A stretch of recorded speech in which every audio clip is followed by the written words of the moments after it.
Bonjour, bienvenue de nouveau dans le morning de l'Abondance Radio. Tout à l'heure avec Martin, on évoquait le passé de Ganges avec la marquise de Ganges. Aujourd'hui, nous allons parler du présent et du futur avec Monsieur le maire. Bonjour Michel Fratissier. Bonjour. Bonjour. Merci. On va parler des travaux, bien entendu, des travaux de la ville de Ganges. Des travaux qui sont en cours, qui sont en train de se terminer aussi, tels que la gendarmerie, le centre dentaire. Pouvez-vous nous dire un petit peu plus sur ces projets? Oui, si vous voulez.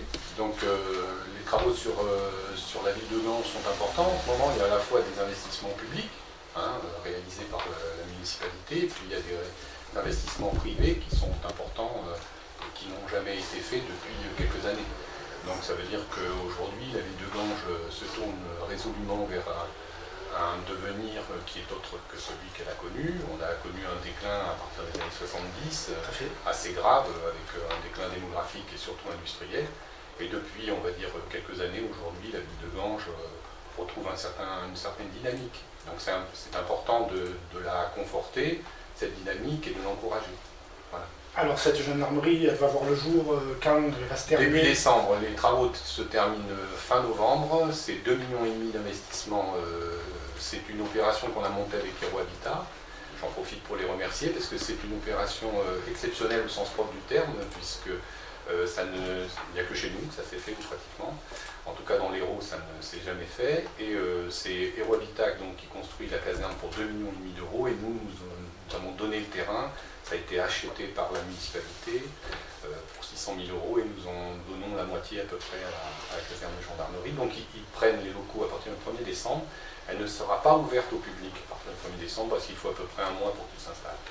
Donc début janvier, fin janvier, on espère qu'elle sera ouverte au public. Il y a encore les travaux d'aménagement de la route pour la desservir, et donc c'est en bonne voie. Enfin, c'est un dossier qui est maintenant derrière nous, 5 ans et demi de travail, pour qu'on puisse passer toutes les procédures administratives légales. Et aujourd'hui, je suis très fier de ce projet qui va bénéficier à l'ensemble du territoire. Ouais, c'est un beau projet déjà qui est en train de se terminer. Voilà, ça conforte l'installation des 12 gendarmes sur la commune, puisque le bail, je vous rappelle, était un bail signé avec un propriétaire privé, même si aujourd'hui c'est la clinique, mais c'est toujours un propriétaire privé, et que si fin 2017 la gendarmerie n'était pas construite, eh bien on risquait de perdre tout simplement la gendarmerie sur Ganges si on n'avait pas monté cette opération. D'accord, centre dentaire également, qui est en train de se monter aussi. Oui, l'idée c'est pas de créer des projets ponctuels, l'idée c'est d'essayer d'urbaniser le sud de la ville. C'est lié au plan local d'urbanisme, il y a eu une réflexion qui a été menée pendant plus de 7 ans là-dessus. Et on avait, si vous voulez, entre le centre-ville et le rond-point, on va dire, entre guillemets, de Super U, il y avait une espèce de vide urbain qui pose des problèmes à la ville parce qu'on a l'impression d'être dans la ville et pas d'être dans la ville. Et moi, mon but, c'est d'essayer de restructurer ce sud de la ville et la rocade de la ville pour qu'il y ait une ville qui fonctionne ensemble et non pas une périphérie et un centre-ville. Nous, on voit aussi qu'il y a une nouvelle structure commerciale qui est en train de se monter, qui sont déjà créées. Oui. Et donc là, on est en train aussi de se terminer. Oui, alors j'ai suivi beaucoup de critiques là-dessus, et je m'en suis déjà expliqué. Si vous voulez, on a des opportunités, notamment de sociétés importantes qui veulent s'installer sur Ganges. Il y a deux réponses possibles. Soit on dit non, elles vont s'installer ailleurs et dans l'immédiate proximité de Ganges de toute façon, où il y a des terrains disponibles, soit on prend ces opportunités insérées dans un projet urbain. C'est ce qu'on a fait. L'idée de la commune, c'est de dire, on a un rond-point qui s'appelle le rond-point de l'Europe, qui est le rond-point principal d'entrée de la ville de Ganges en direction de Montpellier, pour faire simple, mais qui est la croisée des chemins avec Nîmes aussi, et les Gouales. Et donc l'idée, c'est de dire, il y a entre 8 000 et 13 000 véhicules jour, ça dépend des saisons, sur ce rond-point et sur la rocade. Et sur ces 8 000, 13 000, toutes les études nous montrent que, disons, 80 à 90% de ces gens qui passent ne s'arrêtent jamais à Ganges. Donc l'idée, c'est de dire qu'il n'y aura pas de concurrence entre l'urbanisation de cette périphérie et le centre-ville. À nous d'être vigilants sur le centre-ville, et j'y reviendrai tout à l'heure si vous me posez une question là-dessus, et de créer des opportunités de développement sur la rocade pour arrêter les gens. Une fois qu'on les a arrêtés, si on est un peu sensé, on va pouvoir les faire venir en centre-ville. Par exemple, pour la gendarmerie, nous créons à côté du magasin Le Gré des Saisons, vous savez, du petit restaurant, là, le Jardin des Saisons. Nous avons la possibilité de faire un cheminement doux qui va mener les gens sur la rue de l'Albarède, donc au centre-ville. Donc on renoue avec l'idée des chemins de traverse qu'on avait avant dans le temps ancien au XIXe siècle. Mais là, ces chemins de traverse, ces pénétrantes vers le centre-ville, on les crée à partir de la rocade. D'accord. Et parlons-en justement du centre-ville, le vieux Gange va être restauré. Oui. Derrière les halles, il va y avoir, parlez-nous un petit peu de ce qui va se faire. Oui. Alors d'abord, on détruit l'îlot La Sérane, hein, c'est un îlot de 50 logements sociaux. C'est un gros projet sur lequel on travaille depuis maintenant 5-6 ans. Le problème, c'est que c'est difficile de monter ce type de projet. Il faut travailler avec les services de la préfecture, qui ont été d'ailleurs très, très vigilants sur ce projet, mais qui nous ont aussi accompagnés. Hein. Il y a à la fois la vigilance de l'État, mais il y a aussi l'accompagnement de l'État. Et j'en profite pour remercier la sous-préfète Madame Como, qui nous a bien épaulés sur ce dossier. Et puis le ministère des Territoires et de la Ruralité, qui nous a aidés, puisqu'on a une subvention de 200 000 € de la DETR. L'idée, si vous voulez, c'est dans ce centre ancien qui était un cul-de-sac, hein, où plus personne ne voulait venir parce qu'il y avait des problèmes d'insécurité, l'idée c'est de faire réintroduire des populations mixtes dans ce centre-ville, abandonné, où on avait concentré des populations en difficulté à partir du début des années 80, plus de 100 logements sociaux dans un espace extrêmement étroit, sans une place de parking, sans un jardin d'enfants pour que les gamins puissent jouer, sans un balcon, pas de lumière, des logements qui à l'époque, et j'ai travaillé avec l'architecte M. Dalbar qui avait créé le projet à cette époque-là, déjà à l'époque lui-même disait que les mesures qui avaient été prises pour réhabiliter ces logements étaient aux limites des normes de l'époque. Donc vous imaginez maintenant sur la sonorisation, etc. Donc l'îlot La Sérane va être démoli, on va commencer la démolition avant la fin de l'année civile, hein, c'est-à-dire que normalement on devrait démolir entre la fin du mois de novembre et le début du mois de décembre. Il y a 6 mois de travaux de démolition pour libérer un espace autour de 2000-2500 m². Alors on ne va pas faire le trou des halles, hein, parce que sinon oui. Je vais avoir quelques difficultés et les commerçants ne seront pas d'accord. Dans un premier temps, on va, si vous voulez, remettre en état ce qui a été dégagé pour permettre éventuellement à des véhicules de pouvoir se garer du moins provisoirement. Et ensuite, nous avons l'achat de l'îlot Charles-Benoît à Aérohabitat. On est obligé de passer par Aéroaménagement, une concession d'aménagement, parce qu'on ne pouvait pas l'acheter en direct, le préfet s'y est opposé.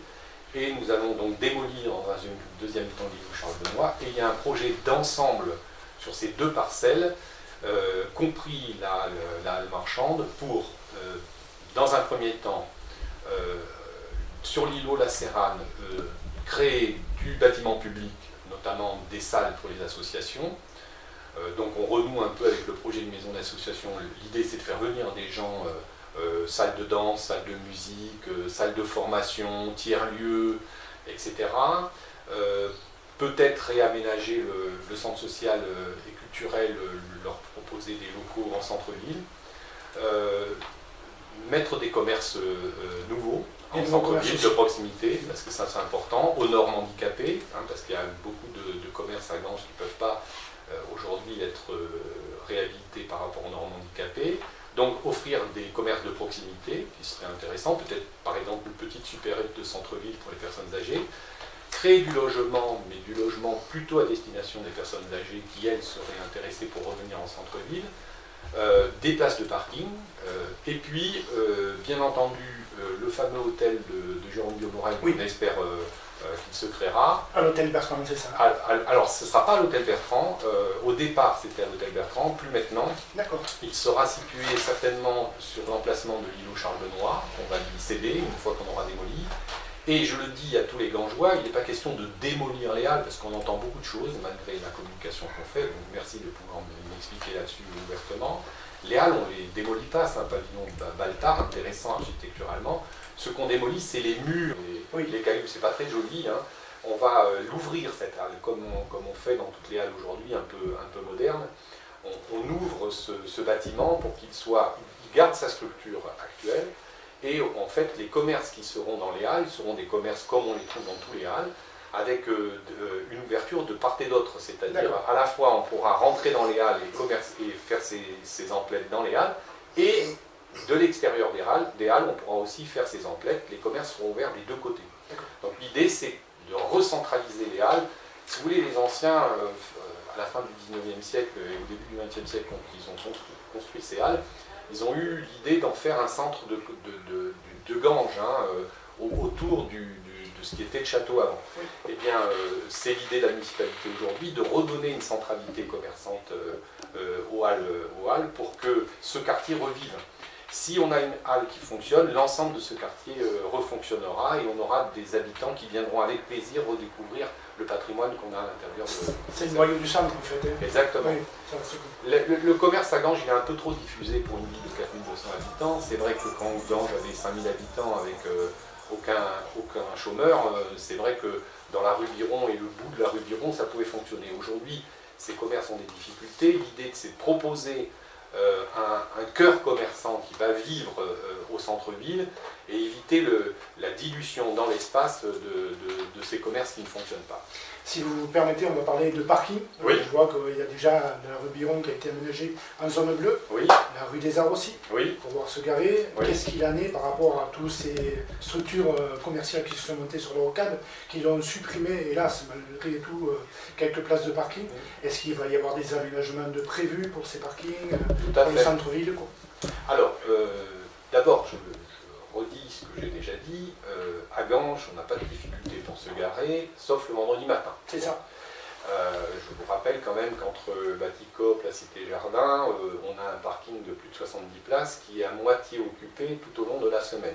Et si on prend le parking qui est sur la rocade, là, le long de la rocade, il y a plus de 100 places de parking et il y en a à peine une vingtaine qui est occupée dans la journée. Donc on n'a pas de problème de parking à Ganges, on a simplement un problème d'usage de la ville où à Ganges on accepte difficilement de faire 2 minutes de marche à pied pour aller au cœur de ville. Bon. Ceci dit, ça ne veut pas dire qu'on ne doit pas faire les choses. Donc on a lancé les appels d'offres sur les parkings, il va y avoir plusieurs parkings qui vont être créés à la fois à la périphérie et au centre-ville. Sur la périphérie, nous créons un parking d'une quarantaine de places autour de la caserne de pompiers, qui compense, si vous voulez, la perte liée aux bâtiments qui se sont construits au niveau commercial. Derrière, ce qu'on appelle le parking Alice Ferrière, pour les Gangeois, on dit Boissière. Oui. Celui-là va être complètement repris là, très prochainement. Et on va créer en gros une cinquantaine de places de parking, donc on ne perdra pas de place de parking sur le parking Alice Ferrière, ils seront balisés, etc. Donc, et un meilleur sens de circulation, donc il va être mieux utilisé ce parking de façon plus optimale. Nous créons un meilleur aménagement du stade Quérel au niveau du parking. Dans un premier temps, on va favoriser le cheminement doux, créer des trottoirs de chaque côté de la rue qui mène au garage Quérel et une meilleure entrée sur le stade et fermer le stade. Donc on va créer un parking d'une centaine de places là d'ici cette année et l'année prochaine. Parce que là, il y en a quand même pour cher, il y en a pour 250 000 €, donc on fait moitié cette année et moitié l'année prochaine. Mais on va aménager l'entrée de ce parking. Et puis pour le centre-ville, nous créons un petit parking de proximité près du cimetière protestant, parce que là, il n'y a pas du tout de place de parking. Donc une vingtaine, en même temps qu'on rénove les cimetières en faisant de meilleures entrées, on les met aux normes handicapés, on va créer un petit parvis devant le cimetière protestant et une vingtaine de places de parking. Et l'idée en discussion avec les écoles, on va travailler ça avec les écoles, le plateau sportif qui est immense et qui n'a pas son utilité tous les jours pour les enfants, on va le réduire et créer un parking de proximité de 80 places de parking en enlevant, si vous voulez, les pistes d'athlétisme qu'on va récupérer ailleurs. Hein. Les collégiens et l'école primaire auront la possibilité de faire de l'athlétisme, mais avec un plateau sportif mieux structuré, ça nous permet, à proximité du collège et à proximité des écoles, donc en plein cœur de ville, d'avoir un parking très rapidement autour de 80 places. Donc, il y aura, même le vendredi matin, nous n'aurons plus de problème de stationnement. Moi, je dis aux Gangeois, changez un peu vos habitudes. Il y a des gens qui me disent, je ne peux plus me garer là où je me garais. Vous allez au stade Quérel, vous aurez sans souci la possibilité le vendredi matin de vous garer, y compris l'été. On voit que ça bouge aussi du côté du jardin d'enfants, ça a été restructuré là aussi. L'ouverture, c'est prévu pour quand? Parce que les petits, je vois qu'ils sont alors c'est très vite. Normalement, l'inauguration se faisait là au milieu du mois d'octobre. On va la repousser un peu, non pas parce qu'il y aura un retard de travaux, mais parce que nous sommes un peu en retard au niveau des services techniques. Mais le jardin, lui, il sera terminé d'ici une quinzaine de jours. Alors, l'idée, là aussi, c'est la mixité. Ce jardin se transformait de plus en plus en un mini-stade de foot, ça ne me convient pas du tout, où les plus grands monopolisaient l'infrastructure, notamment le soir. Donc l'idée, ça a été de regrouper les deux jardins, petits et grands, sur un espace qui est identique, en remettant ce jardin aux normes, parce qu'il y avait des soucis de sécurité. Et puis de l'autre côté, de créer un petit jardin à l'image de ce qu'on a fait au Monument aux Morts, mais totalement à l'ombre, pour que les personnes de tous âges, notamment les personnes âgées qui aiment bien fréquenter ce lieu-là, puissent être en compagnie des plus jeunes, avec autour d'Émile Planchon. Alors on se demande encore si on va déplacer la statue, peu importe, ça va être fleuri. Ça a été déjà déplacé, je ne sais pas. Ouais, mais on va peut-être la remettre au centre de ça. On ne sait pas encore parce qu'il est quand même bien ancré là, donc ça crée des problèmes de travaux importants. Ça va être très fleuri avec des bancs et la nouveauté c'est qu'on va mettre des kiosques à lecture, donc avec des livres qui sont de la médiathèque dont on ne fait plus usage. Et puis si la population veut amener un livre d'occasion, elle le laissera dans ces kiosques à lecture et les gens pourront se servir, lire autour de ce petit square et puis reposer le livre ou l'emporter et quand il est fini on le remet. Voilà. Le bassin a disparu. Alors le bassin a disparu parce qu'il ne fonctionnait plus depuis des années, il était cassé en profondeur, il n'était pas réparable. Donc on va améliorer les deux autres bassins, si je puis dire, et puis l'idée c'est de réintroduire dans les gros projets que nous avons, à l'image de ce que nous avons fait au cours de la République, des fontaines.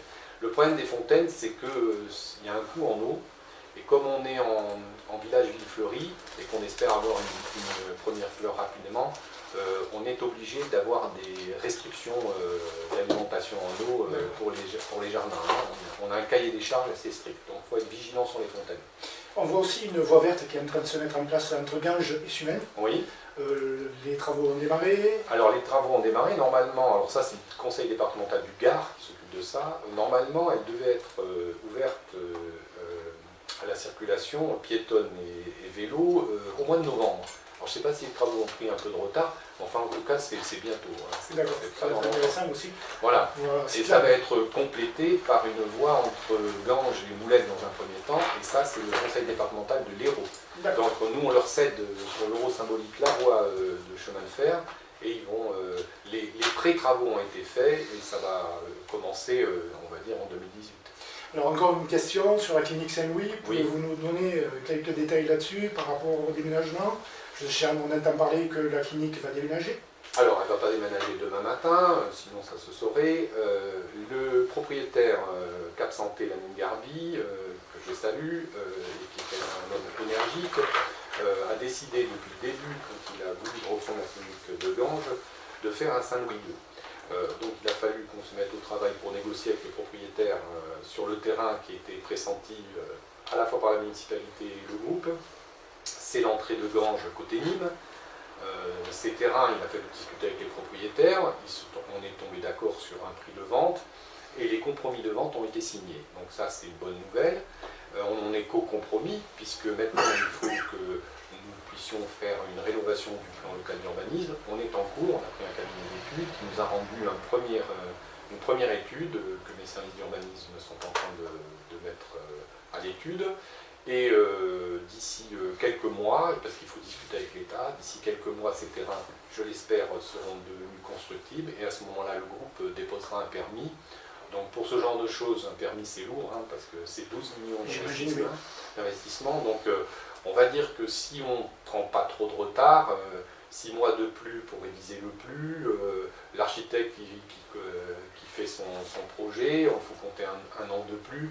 On peut envisager, dans le meilleur des cas, des débuts de travaux dans 2 ans. Mais la volonté politique est là, la volonté du groupe est là.